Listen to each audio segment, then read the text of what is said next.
Min Young is 17. She lives in Hyesan, a small town in North Korea. It's located right at the Yalu River, the natural border to China.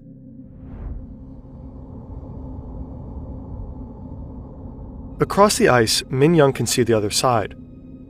Freedom is so close, yet so far. North Korean soldiers are nearby, patrolling the area. Min Young takes a deep breath of cold air. Then she makes her first step onto the ice, not knowing that this will be the beginning of an incredible. North Korea is notorious for the oppression of its people and its poor human rights record. Under Kim Jong-un, it became even harder for citizens to escape. There are more fences, more guards, and since a few years, there is a new order to shoot on sight. Yet, every year, hundreds of North Koreans risk their lives to flee their country.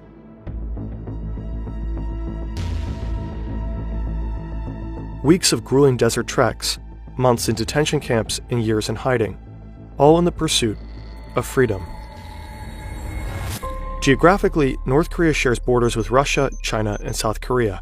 Most North Korean refugees want to get to South Korea. There is the shared language and cultural heritage. Most importantly, South Korea actively welcomes defectors from the north with a citizenship. If you look at the map, the direct route to South Korea might seem the easiest, but in reality, very few manage to escape through this path. In between the countries lies a demilitarized zone, and it is one of the most dangerous borders in the world.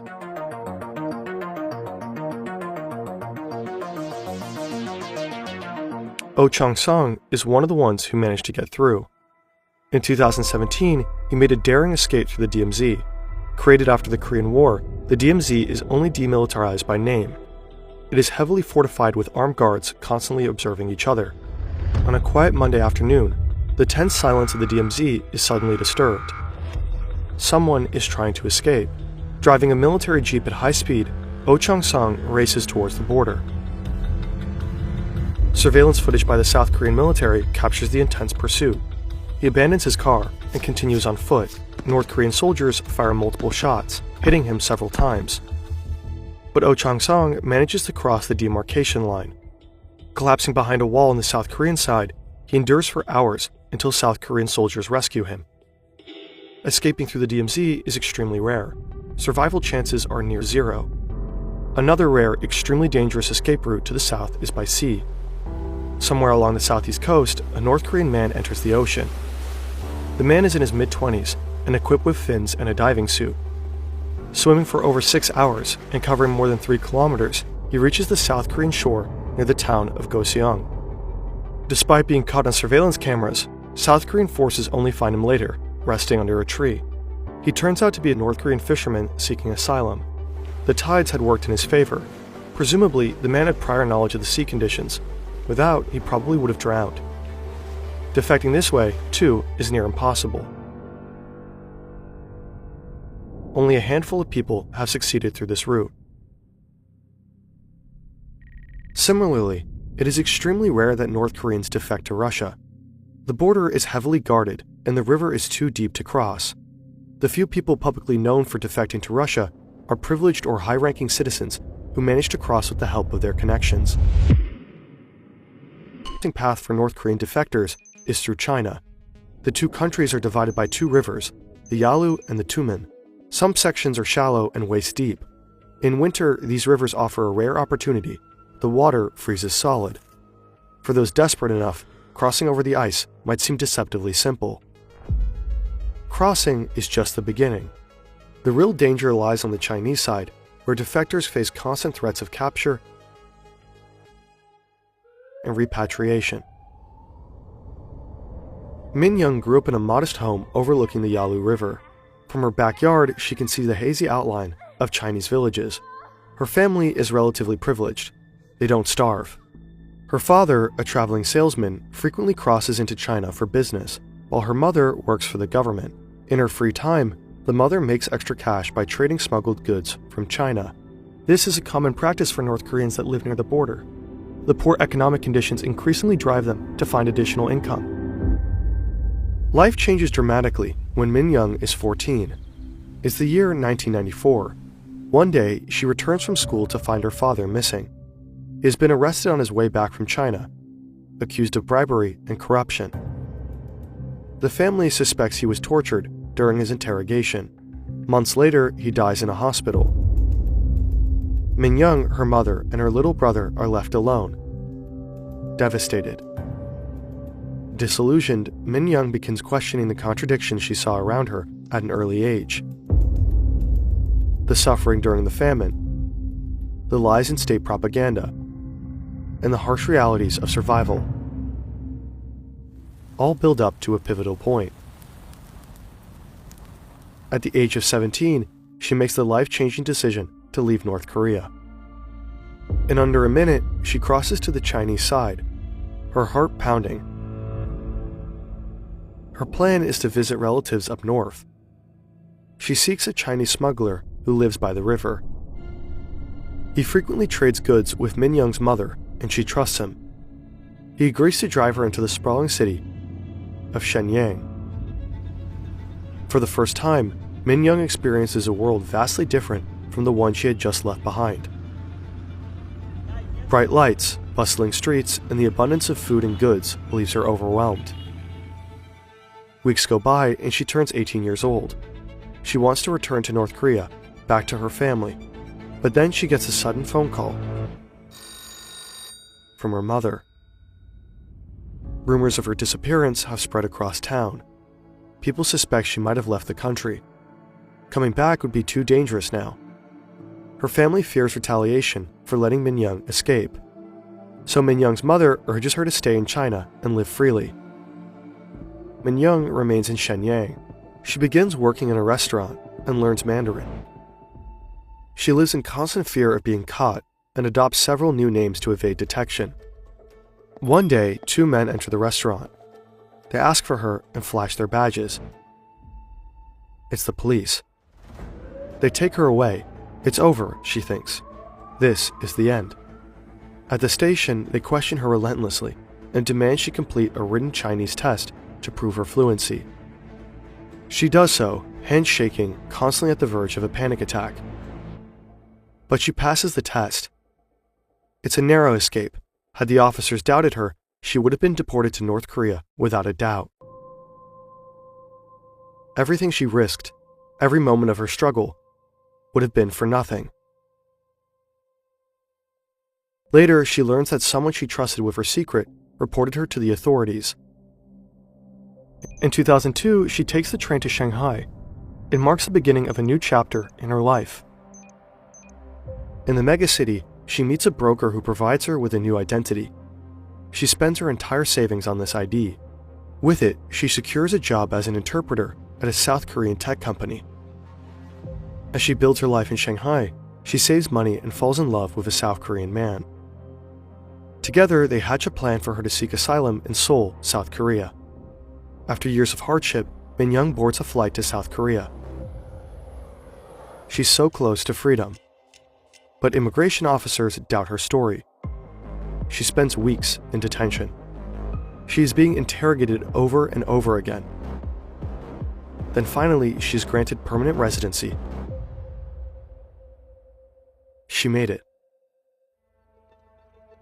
Years later, Min Young uses her savings to arrange the escape of her mother and younger brother. Today, Min Young goes by the name of Hyunshio Lee. She is a human rights activist, speaking out for defectors and advocating for freedom in North Korea. Her journey took over a decade, but her resilience and courage led her to live a life free from fear. We linked her book in the description. Min Young's story is one of pain, loss, and perseverance, but ultimately, it is a testament to the unyielding spirit of those who refuse to live in chains.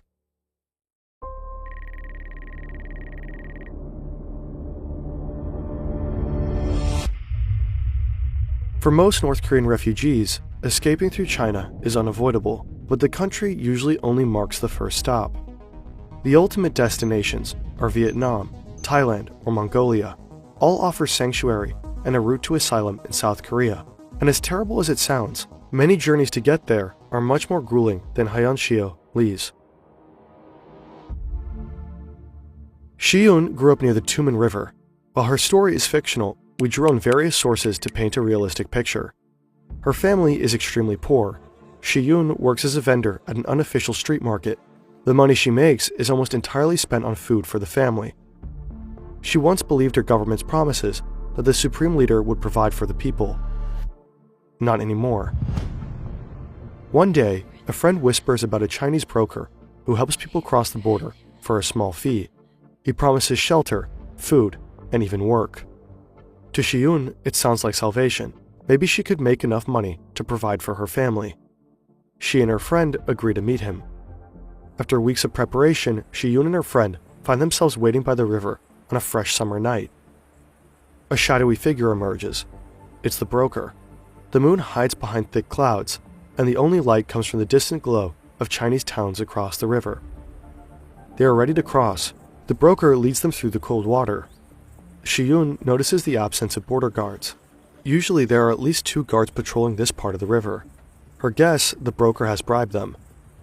On the Chinese shore, a car awaits. The broker insists Shi-yoon ride ahead alone, claiming her friend will follow in a different car for safety. Numb with adrenaline, Shi-yoon hesitates, but complies. She hugs her friend, unaware it's their final goodbye. As the car drives through the dark countryside, exhaustion overtakes her. Shi-yoon falls asleep. She wakes to a nightmare. The car has stopped in a remote village. The driver tells her she's meeting her new husband.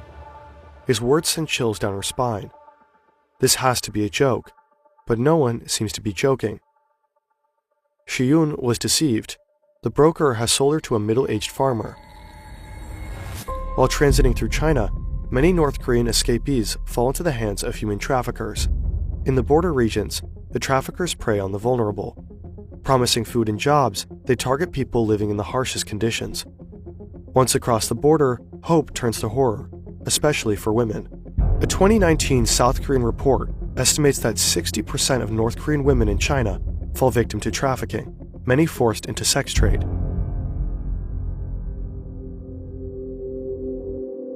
For 2 years, Shi-yoon endures isolation, abuse, and constant surveillance. It feels like a never-ending nightmare. She learns Mandarin in secret and scrapes together money by selling eggs, always planning her escape in the back of her head. One night, Shi-yoon seizes her chance. With her hidden savings and a few belongings, she escapes. The following weeks, she travels north. She has no plan, no direction, and no one to help her. After months on the run, she stumbles upon a network of defectors in the Koreatown of Beggining. They promise to help her reach Mongolia. She knows going back to North Korea would make her a traitor. This means torture and death for her and her family. She can't go back. This strange faraway place seems like the only chance at a free life, so she decides to go. The only thing standing in her way is the Gobi Desert. The size of Peru, it is extremely hostile to humans, freezing nights, scorching days, and no water. Shi-yoon joins a group of defectors and embarks on a grueling trek. Days blur into nights as they walk through sandstorms, share sips of water and little food. After days of walking with almost no rest, Shi-yoon's feet are bleeding. Only the thought of freedom keeps her moving. When they finally reach the Mongolian border, the group spots a few soldiers. A man from their group volunteers and approaches with a bribe. In case things go south, the others are still able to escape undetected. Shi-yoon nervously watches as the man from her group talks to the soldiers. Luckily, they are Mongolian and quite supportive. They guide the group to a detention center. Shi-yoon spends months in a refugee camp before finally being granted passage to South Korea. She is one of the few hundred that make it every year. One has to wonder how many more North Koreans would leave. If only they could.